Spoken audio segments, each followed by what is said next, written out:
68મી school games federation of India judo રમતના under 14 ભાઈઓ તથા બહેનોની રાષ્ટ્રકક્ષાની સ્પર્ધાનું આયોજન કરાયું। ગુજરાત સરકારના રમતગમત યુવા અને સાંસ્કૃતિક પ્રવૃત્તિઓ વિભાગ ગાંધીનગર અને સ્પોર્ટ્સ ઓથોરિટી ઓફ ગુજરાત સંચાલિત મહેસાણા જિલ્લા રમત પ્રશિક્ષણ કેન્દ્ર અને જિલ્લા રમતગમત અધિકારીની કચેરી દ્વારા 68મી school games federation of India judo રમતના અંડર 14 ભાઈઓ બહેનોની રાષ્ટ્રકક્ષાની સ્પર્ધાનું તારીખ 4 થી 8 ઓક્ટોબર 2024 સુધી આયોજન કરવામાં આવ્યું છે।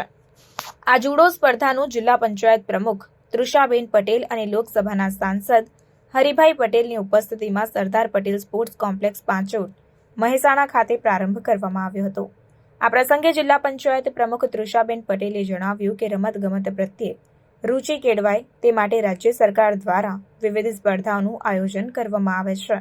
આ સ્પર્ધામાં ભાગ લઈ અનેક ખેલાડીઓએ રાષ્ટ્રીય અને આંતરરાષ્ટ્રીય સ્તરે ઉત્કૃષ્ટ પ્રદર્શન કરી રાજ્ય અને દેશનું ગૌરવ વધાર્યું છે। વધુમાં તેમણે મહેસાણા સરદાર પટેલ સ્પોર્ટ્સ કોમ્પ્લેક્સ ખાતે યોજાનાર જુડો સ્પર્ધામાં વિવિધ રાજ્યના વિદ્યાર્થીઓ ભાગ લઈ રહ્યા છે તેમ જણાવી આ વિદ્યાર્થીઓ પોતાના રાજ્યનું અને રાષ્ટ્રનું નામ રોશન કરે તેવી શુભકામનાઓ પાઠવીને તેમને શ્રેષ્ઠ પ્રદર્શન કરવા અભિનંદન પાઠવ્યા હતા। આ પ્રસંગે સાંસદ હરિભાઈ પટેલે જણાવ્યું કે તત્કાલીન મુખ્યમંત્રી અને હાલના વડાપ્રધાન નરેન્દ્રભાઈ મોદીએ ખેલ મહાકુંભની શરૂઆત કરી હતી। આ ખેલ મહાકુંભના માધ્યમથી અનેક ગ્રામીણ વિસ્તારના ખેલાડીઓએ ઉત્કૃષ્ટ પ્રદર્શન કરી રાજ્ય અને રાષ્ટ્રનું નામ રોશન કર્યું છે।